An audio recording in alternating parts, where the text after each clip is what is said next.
আজ আমি আপনাকে এমন এক গল্প শোনাবো যা আমার নন্দ বাবা আমাকে শুনিয়েছিলেন যখন আমি ছোট ছিলাম।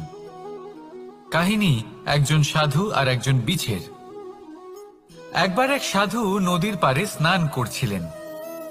উনি দেখলেন যে জলের প্রবাহে একটা বিছে ভেসে যাচ্ছে। তার প্রাণ বাঁচানোর জন্য উনি তাকে তুলে নদীর পাড়ে রাখার চেষ্টা করলেন, কিন্তু যেই সেই বিছেকে উনি হাতে তুললেন, সেই বিছে ওনাকে কামড়ে দিল। সাধু আবার চেষ্টা করলেন, সেই বিছেকে হাতে নেওয়াতে সে আবার তাকে কামড়ে দিল।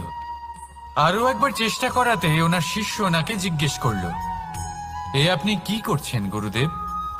এসব কি হচ্ছে? আপনি তারই প্রাণ বাঁচানোর চেষ্টা করছেন যে আপনাকে কামড়ে দিচ্ছে। গুরুদেব উত্তর দিলেন যে ও বিছে হয়েই নিজের কর্ম করছে, নিজের প্রবৃত্তি, নিজের ব্যবহার বদলাচ্ছে না। তাহলে আমি সাধু হয়ে তা কেন বদলাবো? এর তাৎপর্য হলো সরল, যে সংসারে কিছু মানুষ আছেন যারা হয়তো খারাপ, দুষ্ট প্রকৃতির, আর হয়তো তারা কখনোই বদলাবেন না, কখনোই কোনো পরিবর্তন আসবে না।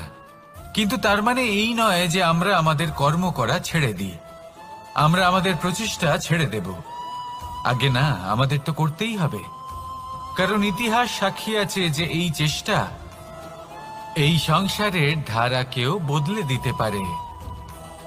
তাহলে আপনিও আসুন আর আমার সাথে ভালোবেসে বলুন, রাধা রাধা।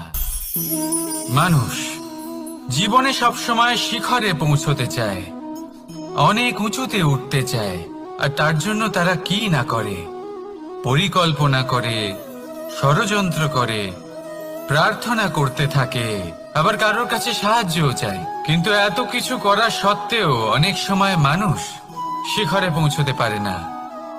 যদি পৌঁছেও যায় তাও খুব তাড়াতাড়ি নিচে নেমে আসে। এর কারণ কি?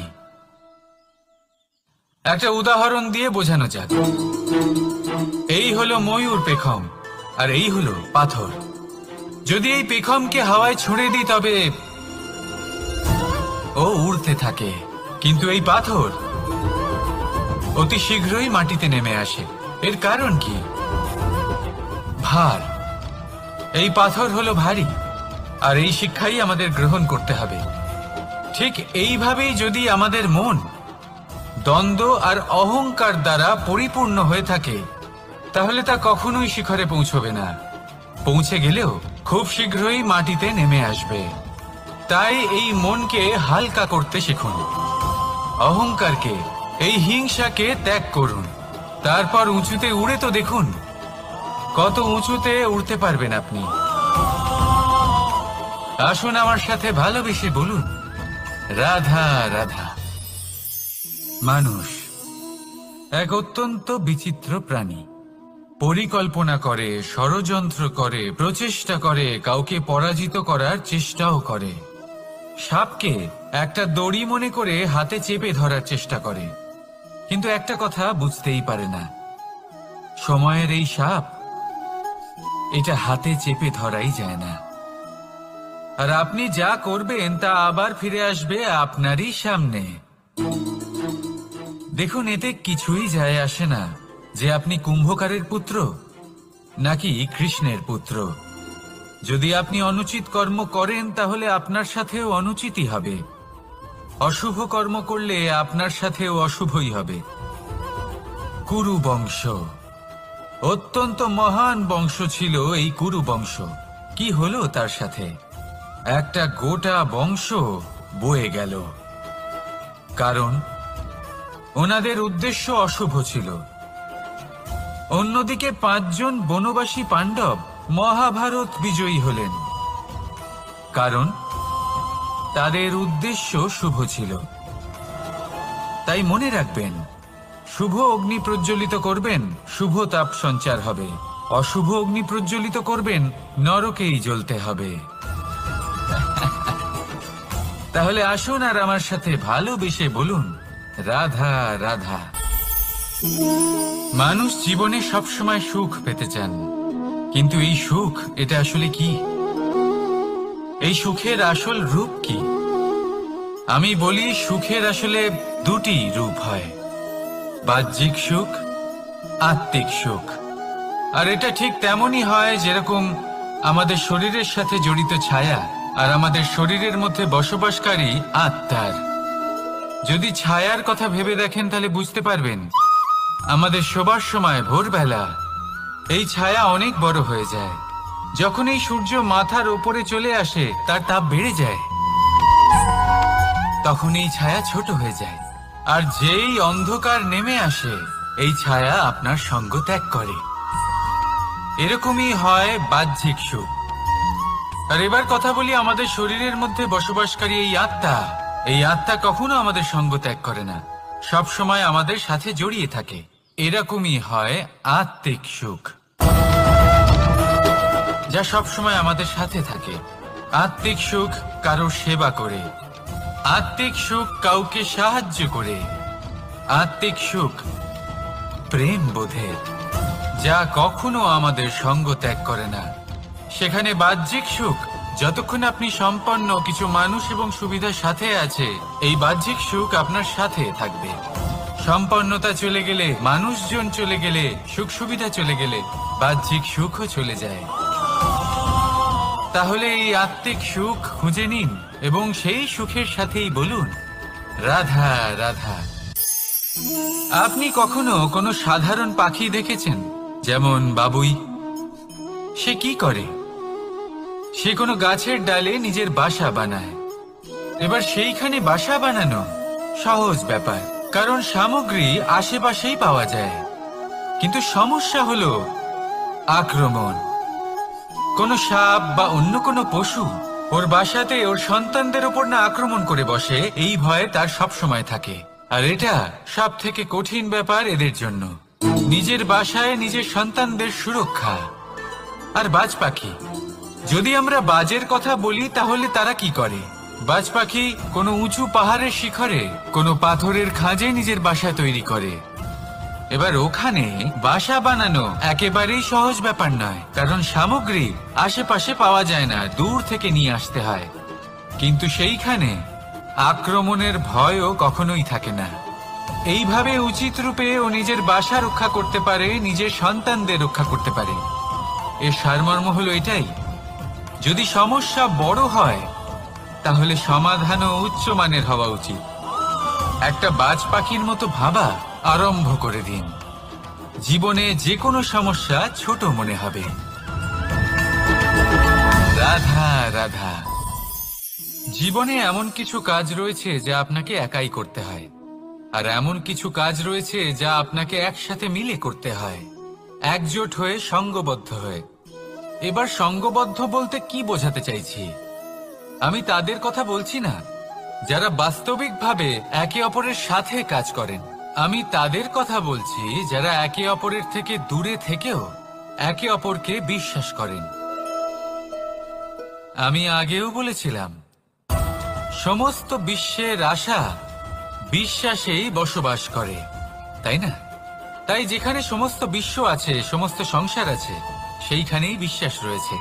তাই আপনার আশেপাশে এমন দল সঙ্গবদ্ধ করুন যাদের আপনার উপর বিশ্বাস আছে আর যাদেরকে আপনি বিশ্বাস করতে পারেন। তাহলে আসুন আর আমার সাথে ভালোবেসে বলুন রাধা রাধা। আমরা যে মানুষকে চাই, যাকে আমরা ভালোবাসি, তাকে একটা উপহার অবশ্যই দিতে চাই। এমন এক উপহার যা ওনার ভালো লাগবে, যা শ্রেষ্ঠ হবে, অতি প্রিয় হবে, বহুমূল্য হবে, বা বলতে পারেন মূল্যবান হবে। তাই আমরা কি করি? আমরা বাজারে যাই, তার জন্য স্বর্ণ, আভূষণ, হিরে, মুক্ত এইসব নিয়ে আসি। কিন্তু এটাই কি সর্বশ্রেষ্ঠ উপহার? কখনোই নয়। সর্বশ্রেষ্ঠ উপহার হলো স্বাধীনতা, তাকে নিজের মনের মতো বাঁচার স্বাধীনতা।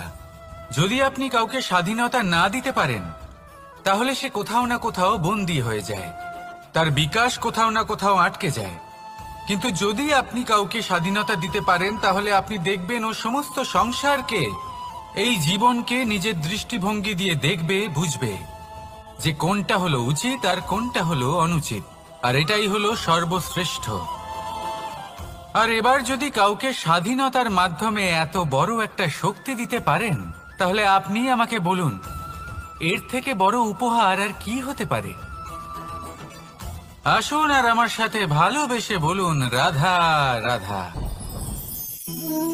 কর্ম, ধর্ম আর কর্তব্য, এই তিনটি একে অপরের সাথে জড়িত।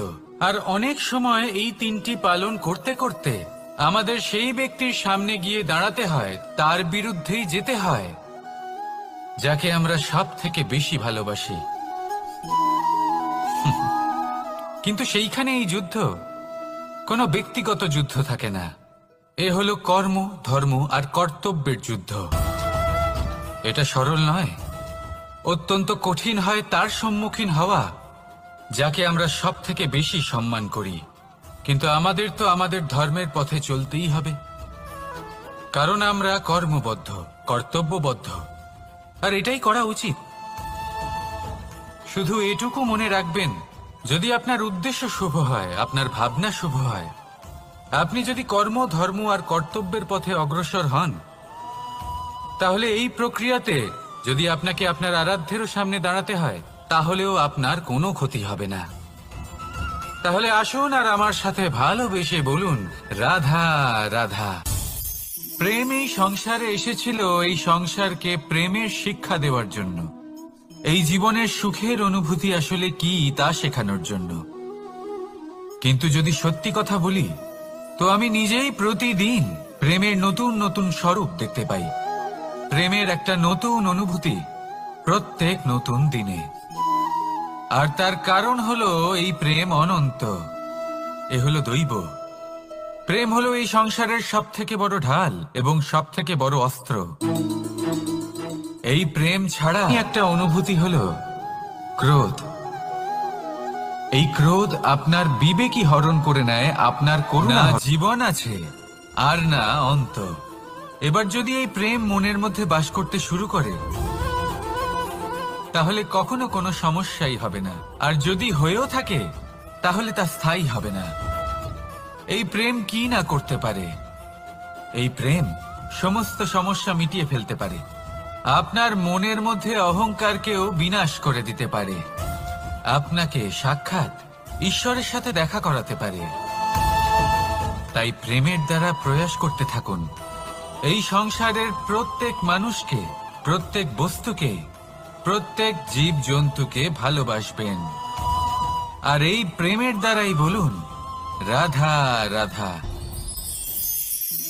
মানুষ অসুস্থ কেন হন? শারীরিক দুর্বলতার কারণে?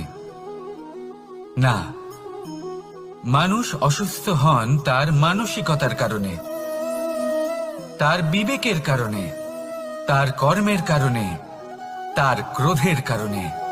আর যখন কেউ সুস্থ হন, ঠিক হয়ে যান, তার মানে এটা নয় যে শুধু ওষুধের জন্য তিনি সুস্থ হয়েছেন। না, এটা কারোর তার প্রতি প্রেমের প্রভাব, বিশ্বাসের প্রভাব, সম্বলের প্রভাব। শুধুমাত্র ওষুধ দিয়ে কিছুই হয় না। যদি মনে প্রেম থাকে, বিবেক থাকে, বিশ্বাস থাকে, সম্বল থাকে, তবেই সেই ওষুধ কাজ করতে পারে। তাই মনে রাখবেন, এই জীবন হলো অত্যন্ত ছোট। মনে প্রেম ভাব রাখুন, মিত্রতা করুন, শত্রুতা নয়, ভালোবাসুন, বিদ্বেষ নয়। আর এই ভালোবাসার সাথেই বলুন, রাধা রাধা। জীবন, এই জীবনের সত্য কি? জন্ম, যেখান থেকে জীবন আরম্ভ হয়, নাকি সমাপ্তি? মৃত্যু, যেখানে জীবন শেষ হয়ে যায়। জীবনের সত্য এটা নয়, সব কিছু এটা নয়। ভালো করে ভেবে দেখলে কিছুই যায় আসে না যে আপনার জন্ম কোথায় হয়েছে, কিভাবে হয়েছে। এতেও কিছু যায় আসে না যে আপনার মৃত্যু কোথায় হবে, কিভাবে হবে। যায় আসে তখন, গুরুত্বপূর্ণ হলো এটাই যে জীবন আপনি যাপন করেছেন তার উদ্দেশ্য কি ছিল, কি ভাবনা নিয়ে আপনি বেঁচেছেন। এখন যদি আপনি এমন কিছু করেন যার দ্বারা এই সংসার আপনার থেকে জীবন যাপনের প্রেরণা পেতে পারে, মৃত্যুর পরেও আপনার কর্ম দেখে তা স্মরণ করে জীবনে বাঁচতে শেখেন, তাহলে তার তাৎপর্য হলো আপনি নিজের কর্মের দ্বারা, নির্বাচনের দ্বারা অমর হয়ে গেছেন, দেখুন, জীবনে দুশ্চিন্তা করা হলো বৃথা, মৃত্যুর ভয়ও হলো বৃথা। কারণ আত্মা কখনো মরে না, তাকে কেউ শেষ করতে পারে না, না কাল, না মৃত্যু, আর না সময়। যদি এমন কিছু থাকে যা আপনার আত্মাকে শেষ করে দিতে পারে, তাহলে তা আপনারই নিজের দুষ্কর্ম। তাই এই যে জীবনকাল আপনার কাছে রয়েছে, তাতে শুধু শুভ কর্ম করুন, দুশ্চিন্তা করা ত্যাগ করুন। এমন কর্ম করুন যা দেখে সংসার উচিত পথে চলে আসবে, শুভ কর্ম করবে। যদি আপনার মৃত্যুর পরে সংসার আপনাকে স্মরণ করে শিক্ষা লাভ করে, উচিত পথে চলে, প্রেরিত হয়, তাহলে আপনিও অমর হয়ে যাবেন। আসুন আমার সাথে ভালোবেসে বলুন, রাধা রাধা। কথায় আছে, যা কিছু অন্তর থেকে নিঃসৃত হয় তা অশুভ হয় না। অশুভ হলো সেই বোধ, সেই ইচ্ছে যা অন্তর থেকে নিঃসৃত হলেও কখনোই বিবেকের দ্বারা পরখ করা হয় না। এমনই একটা অনুভূতি হলো ক্রোধ। এই ক্রোধ আপনার বিবেকই হরণ করে নেয়, আপনার করুণা হরণ করে নেয়। আপনি ভাবনা চিন্তা করার যোগ্যতাই হারিয়ে ফেলেন। এবার যদি আপনি সংসারকে নিয়ন্ত্রণ করতে চান, ভবিষ্যতের উপর নিয়ন্ত্রণ রাখতে চান, বর্তমানের উপর নিয়ন্ত্রণ রাখতে চান, তাহলে প্রথমে নিজের ক্রোধের উপর নিয়ন্ত্রণ করা শিখতে হবে। কারণ এই ক্রোধ আপনার বন্ধু নয়, এ আপনার শক্তি নয়, এ হলো আপনার দুর্বলতা। আর এটা শত্রুর শক্তি বাড়িয়ে তোলে, আর শেষ পর্যন্ত ক্ষতি আপনারই হয়। তাই এই ক্রোধকে নিজের নিয়ন্ত্রণে রাখুন। অশুভ মন্তব্য আপনা থেকেই অসফল হয়ে যাবে।